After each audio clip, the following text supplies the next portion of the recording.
স্ক্রিনের ওপর যে জায়গাগুলো ডার্ক আছে সেই জায়গাগুলোকে লাইট ব্রাউন কালার দিয়ে আমরা বার করে নেব।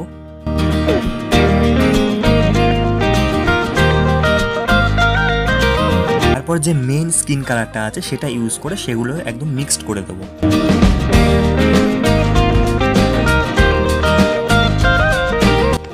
এরপর পায়ের আঙ্গুলগুলোকে আস্তে আস্তে লাইট ব্রাউন কালার দিয়ে বার করে নিতে হবে। তারপরে পিঙ্ক কালারটা দিয়ে জামার যত ভাঁজ আছে এবং লাইট যে জায়গাগুলো আছে সেইগুলোকে ফাঁকা রাখতে হবে।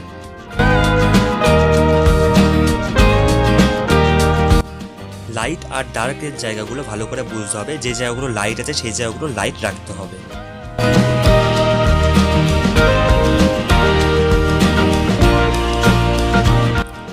পিঙ্ক কালারটা করা হয়ে গেলে তারপরে যেহেতু জামাটা স্ট্রাইপ করবো ওর জন্য প্রথমে একটু আউটলাইন করার পর তারপরে বেগুনি কালার দিয়ে স্ট্রাইপ দেবো। আর যেগুলো গ্যাপ রয়েছে সেই গ্যাপে হোয়াইট কালার ইউজ করে সেগুলোকে আরও হাইলাইট করবো।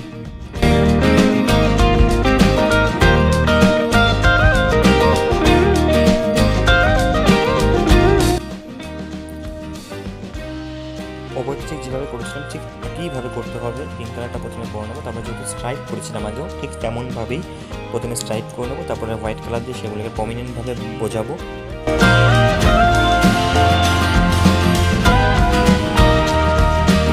যে জায়গাগুলো ডার্ক হচ্ছে সেগুলো ডার্ক ভায়োলেট পেন্সিল বা অয়েল প্যাস্টেল কালার ইউজ করে সেই জায়গাগুলোকে আরও ডিপ করে দেবো।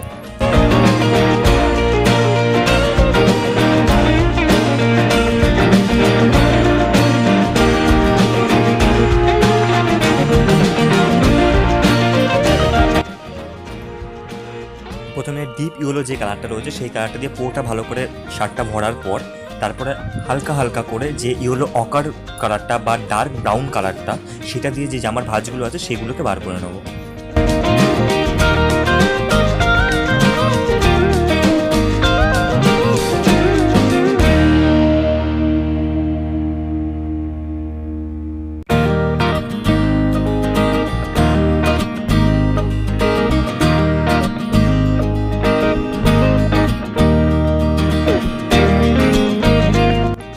অরেঞ্জের ওপর রেড কালারটা ইউজ করে জামার ভাঁজগুলোকে বোঝাতে হবে।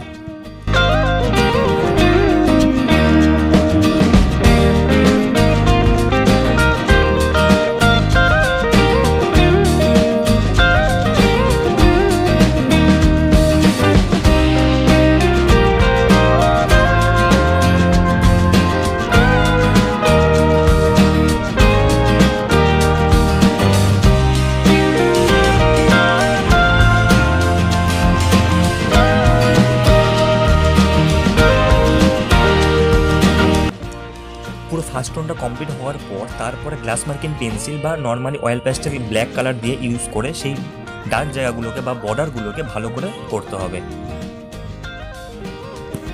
মনে রাখতে হবে যে বর্ডারগুলোতে বেশি মোটা যাতে না হয়, একদম সরু ধরনেরই যাতে হয়, তাহলে আরও বেটার লাগবে।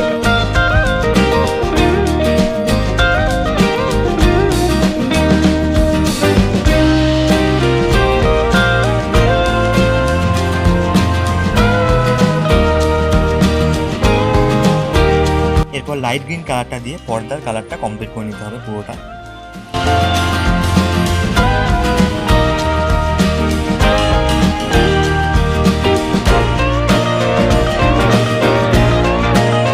তার ভাঁজটা যেহেতু লম্বা ধরনের হয় তাই প্রথমে একটা আউটলাইন টেনে নিতে হবে। এরপর ডিপ গ্রিন যে কালারটা আছে সেগুলোকে প্রথমে লম্বা লম্বা করে টোন খেলতে হবে এবং তার পাশেই ঠিক ফাঁকা রাখতে হবে। যেগুলির ওপরে সাদা কালার দিয়ে সেগুলোকে আলো বা হাইলাইট বার করতে হবে। অ্যাট দ্য এন্ডে ডিপ ব্লু কালারটা ইউজ করে সেগুলোকে আরও ডার্ক করে দিতে হবে, তাহলে সেই ভাঁজগুলো আরও ভালোভাবে উঠে আসবে।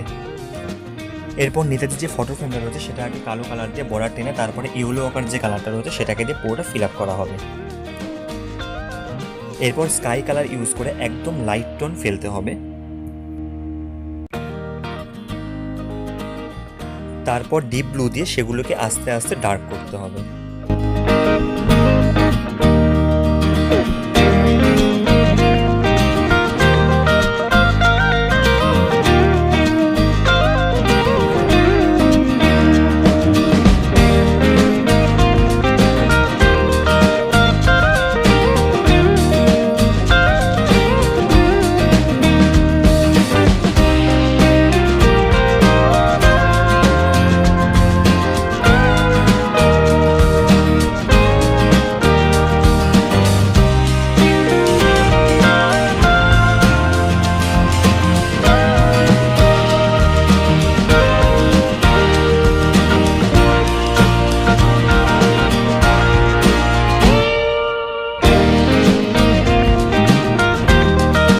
ধূপকাঠিগুলোকে ব্ল্যাক কালার দিয়ে সরু স্ট্রোকে বার করতে হবে। চুল করার ক্ষেত্রে প্রথমে ডার্ক ব্রাউন কালারটা ইউজ করতে হবে, তারপর কালো কালার দিয়ে সরু সরু স্ট্রোক দিতে হবে।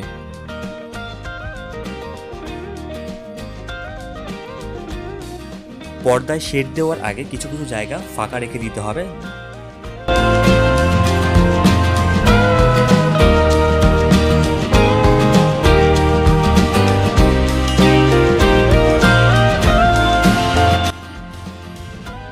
তারপর ডিপ ব্লু কালার দিয়ে পর্দার ভাঁজগুলোকে লম্বা লম্বা স্ট্রোক দিয়ে বার করতে হবে। মনে রাখতে হবে যেন সাদা জায়গাগুলো যেগুলো ফাঁকা রাখা হয়েছে আগে সেগুলো যাতে ভরাট না হয়ে যায়।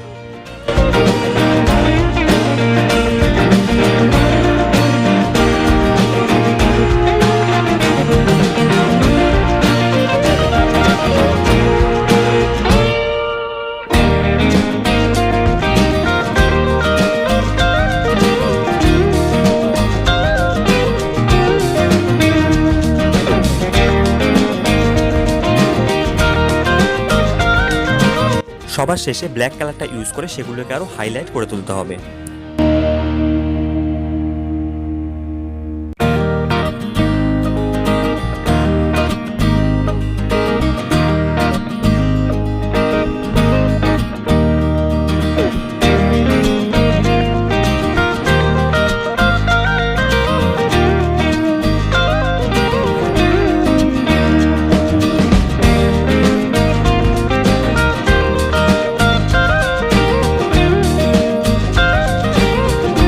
ইয়েলো অকার বা ডিপ ইয়েলোর ওপরে টোন দেওয়ার আগে সব সময় অরেঞ্জ কালারটা দিয়ে লাইটটা বার করে নিতে হবে।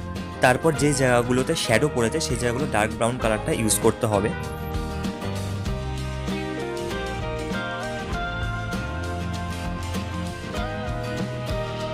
পিঙ্ক কালারটা কমপ্লিট হওয়ার পর যে জায়গায় লাইট ভাঁজ আছে সেই জায়গাগুলো লাইট ভায়োলেট কালার দিয়ে ইউজ করতে হবে। তারপরে যে জায়গাগুলো বেশি ডার্ক আছে সেই জায়গাগুলো ডার্ক ভায়োলেট ইউজ করতে হবে।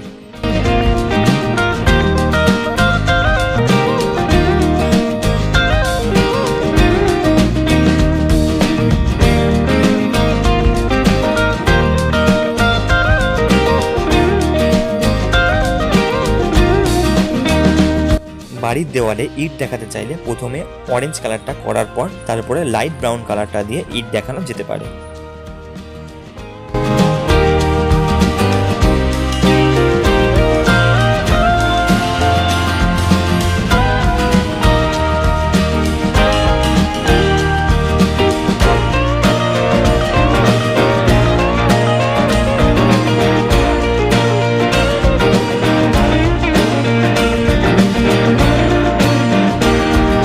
গাছের টোনগুলো এর আগে অনেক ভিডিওতেই দেখানো হয়েছে।